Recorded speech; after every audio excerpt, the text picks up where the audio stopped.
안녕하세요. 이정환의 자가면역TV, 저는 한의사 이정환 원장입니다. 오늘의 영상을 통해서는 자가면역 질환과 류마티스 관절염에서 어떻게 하면 약 복용을 좀 줄여볼 수 있을 것인가, 그거에 대해서 이제 스스로 실천할 수 있는 실천법에 대해서 이야기를 좀 나눠보고 있습니다. 그런데 제가 이제 앞선 동영상에서도 말씀을 드렸지만, 이 약을 조절할 때는 반드시 주치의 선생님과 상의 후에 조절을 하셔야 됩니다. 임의대로 약을 조절할 경우에는 갑작스럽게 증상이 생기면서 어떤 관절 변형이라던가 뭐 이제 그 후유증이라던가 이런 것들이 발생을 할 수가 있기 때문에 반드시 약을 조절할 때는 전문가와의 상의를 통해서 약을 좀 조절을 하실 것을 말씀을 드리고 싶고요. 이렇게 약을 조절하는 데 있어서 몇 가지 좀 도움이 되는 실전 방법들을 오늘 좀 말씀을 드리고 있습니다. 세 번째로 좀 말씀을 드릴 방법은 음식 관리에 대한 부분인데요. 이 음식에 대한 부분들은 계속적으로도 많은 연구가 되고 있고, 환자분들 사이에서도 많은 이슈가 되는 부분입니다. 어떤 음식을 먹어야지 내가 류마티스 관절염이나 자가면역 질환에서 벗어날 수 있을 것인가, 어떤 음식을 먹지 말아야 될 것인가, 이런 부분에 대해서 이야기를 하고 있는데, 제가 이제 오늘은 뭐 요새 이제 최근에 연구를 하고 있는 부분들이라든지 이런 부분들을 좀 보충을 하면서 이야기를 좀 해드리도록 할 텐데요. 요새 이제 그 연구 결과들을 보면은 가장 많이 주목받고 있는 식단은 이제 지중해식 식단입니다. 지중해식.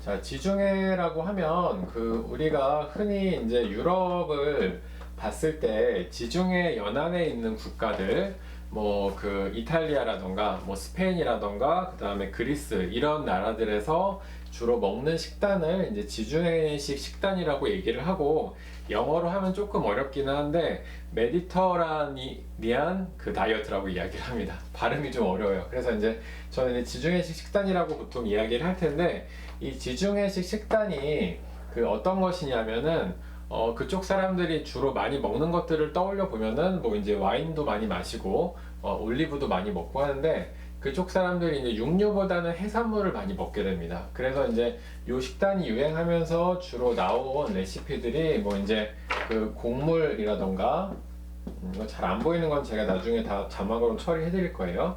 곡물이라던가 뭐 콩이라던가 그 다음에 이제 야채, 그 다음에 생선, 뭐 유제품, 뭐 이런 것들 위주로 이제 섭취를 주로 하게 되고, 이제 안 먹는 거는 육류를, 이 지중해식 식단에서는 육류를 잘 먹질 않습니다. 그 다음에 이제 올리브 오일도 이제 주로 포함이 돼 있고요. 근데 이제 지중해식 식단이 과연 류마티스 관절염이나 자가면역 질환 효과가 있을 것인가, 이런 부분에 대해서 이제 연구를 많이 하는데, 또 최근에 그 리뷰 논문을 보게 되면은 별로 또 상관이 없다는 연구 결과도 있습니다. 그러니까 통증이라던가 굉장히 중요한 어떤 증상들에 있어서는 별 차이가 없었다, 이렇게 이야기를 하는 경우도 있는데요. 근데 저는 이 지중해식 식단에서 몇 가지는 조금 수정할 부분이 있다고 생각을 하고, 제가 임상 현장에서 보면 이 음식과 어떤 류마티스 관절염이나 자가면역 질환의 증상과는 굉장히 큰 연관관계가 있습니다.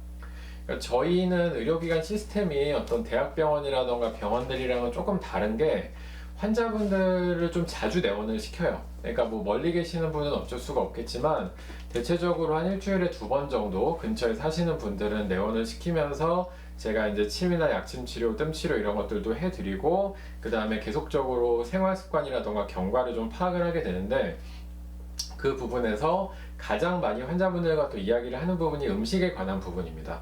근데 제가 이제 임상적으로 보면은 다른 어떤 변수들이 다 관리가 잘 되는 상태에서 환자분이 음식을 잘못 먹었을 때, 그러니까 안 먹던 음식을 먹거나 우리가 흔히 말하는 안 좋은 음식을 먹었을 때 통증이라던가 증상이 바로 올라오는 경우들을 정말 수없이 많이 봤기 때문에, 음식과 어떤 그 면역질환의 증상에서는 반드시 이제 상관관계는 저는 있다고 봅니다. 그래서 이제 그 음식을 우리가 이제 바꾸게 되면은 우리 몸이 바뀐다라는 말이 있죠. 그런 식으로 이제 음식을 통해서 어떤 면역질환의 증상들을 좀 조절을 해보고, 또 이제 약을 좀 줄일 수 있는 방법들이 있을 거라고 이야기를 하고요. 그러니까 그 이 부분들에서 지중해식 식단에서 그 전에 이제 빼야 될 것들, 그리고 이제 좀 주의를 해야 될 것들, 이런 부분들이 좀 있다고 봅니다. 첫 번째는 제가 이제 말씀을 드리고 싶은 거는 이 곡물 부분에서 밀가루는 좀 빼야 되지 않을까 싶습니다. 제 이제 영상 중에서 장 미생물과 어떤 면역에 관련된 어떤 그런 영상들을 보신 분이라면 알겠지만, 이 밀가루 같은 경우는 글루텐 성분이 포함이 되어 있어서 장내 환경을 이제 악화시키는 걸로 알려져 있고, 장내 환경이 악화가 되면 면역계에도 영향을 주기 때문에 면역계의 과민 반응이 더 쉽게 일어나게 됩니다. 그래서 이제 밀가루 같은 경우는 좀 이 지중해식 식단을 하더라도 조금 빼야 되지 않을까, 그렇게 좀 생각이 들고, 두 번째로는 이 유제품도 사실 환자분들이 유제품을 먹고 나서 증상이 좀 악화되는 경우들이 꽤 있습니다. 그래서 이제 우리가 시중에서 파는 우유라던가 뭐 이런 것들은 좀 체질에 안 맞거나 증상이 심해질 경우에는 안 드시는 것이 좋고, 가능하면 이제 유제품 중에서는 좀 이제 발효시킨 유산균이 많이 들어있는 저당의 그 당을 많이 포함하지 않은 유제품을 드신다거나, 아니면 목초를 먹여서 키운 소에서 나온 버터를 드신다거나, 이런 식으로 좀 건강한 유제품 일부만 조금 소량씩 섭취를 하시는 것이 좋다고 보고요. 그 다음에 이제 그 지중해식 식단에서는 달걀도 같이 이제 먹으라고 보통 이야기를 하는데, 달걀 같은 경우에도 어떤 환자분들에 있어서는 좀 증상을 심하게 하는 경우도 있기 때문에, 달걀은 이제 그 방목해서 키운 닭의 달걀을 이제 소량을 섭취를 하시는 게 좋습니다. 얼마 전에 뉴스에 보니까 뭐 달걀을 일주일에 5개나 7개였나? 그 먹는 사람이 더 안 좋다고 그렇게 그 연구 결과가 또 나온 게 있는데, 뭐 물론 다 그렇진 않겠지만 그 면역 질환을 앓고 계시는 분들은 달걀을 한꺼번에라던가 좀 많이 섭취하는 거는 피하시고, 전체적인 섭취량도 좀 조절을 하시는 게 좋을 것 같습니다. 그 다음에 이제 그 육류에 대해서 조금 더 말씀을 드리면은, 이 육류 같은 경우는 제가 그 암 환자분들은 육류는 웬만하면 조금 금지를 하는 쪽으로 그렇게 많이 말씀을 드리고 있고, 면역질환 환자분들 같은 경우에도 육류는 좀 적은 비율로 드시라고 말씀을 드리고 있고요. 뭐 굽거나 이렇게 튀기거나 한 육류보다는 삶거나 찐 육류를 야채와 곁들여서 소량을 섭취하시는 게 좋다, 그렇게 좀 말씀을 드리고 있습니다. 만약에 뭐 육류 안 드시는 분들은 생선이나 이런 것들로 위주로 해서 좀 드시면은 괜찮을 거라고 생각을 하고요. 그래서 이제 그 요약을 조금 해드리자면은, 좀 지울게요. 자, 이제 음식에 대한 내용을 좀 요약을 해보자면요.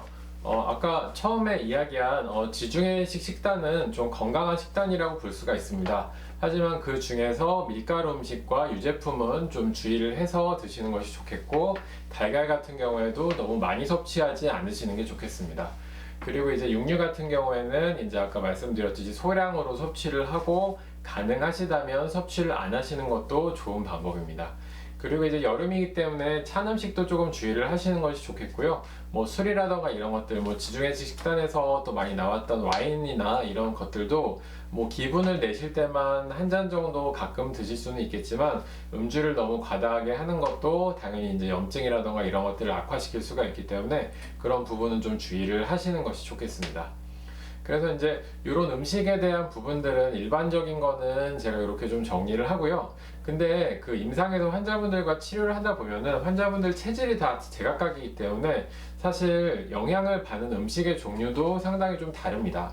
예를 들어서 어떤 분은 또 이제 밀가루 음식을 먹었을 때 굉장히 통증이 좀 심해지는 경우도 있고, 어떤 분은 또 유제품에 상당히 반응을 하는 경우가 있고, 또 어떤 분은 또 육류라던가 다른 종류의 반응을 하는 경우들이 있기 때문에, 뭐 일단 기본적으로 아까 말씀드린 일반적인 가이드라인에서 체질에 따라서 본인에게 안 맞는 음식들을 하나하나 좀 찾아 나가고, 또 맞는 음식들을 발견해 나가고, 이렇게 해서 장기적으로 나의 건강한 식습관을 꾸리시는 것이 좋은 방법이라고 볼 수가 있겠습니다.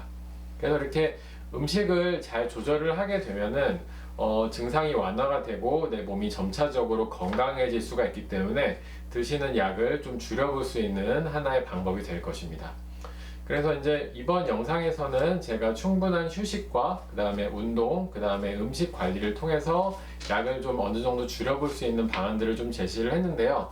이런 것들을 꾸준히 실천하시다 보시면은 몸 상태가 분명히 좀 달라질 수가 있고, 혈액 검사를 했을 때 뭐 염증 수치라던가 이런 부분들도 좀 더 내려가는 경우들이 많이 있기 때문에 그럴 때는 또 이제 약을 좀 줄여서 한번 관리를 좀 해보고 그렇게 점차적으로 좀 건강을 되찾아 가신다면 나중에 열심히 하시게 되면은 뭐 류마티스 관절염이나 자가면역 질환이 관해 상태에 이르는 것도 또 불가능한 목표는 아닐 거라는 생각을 합니다.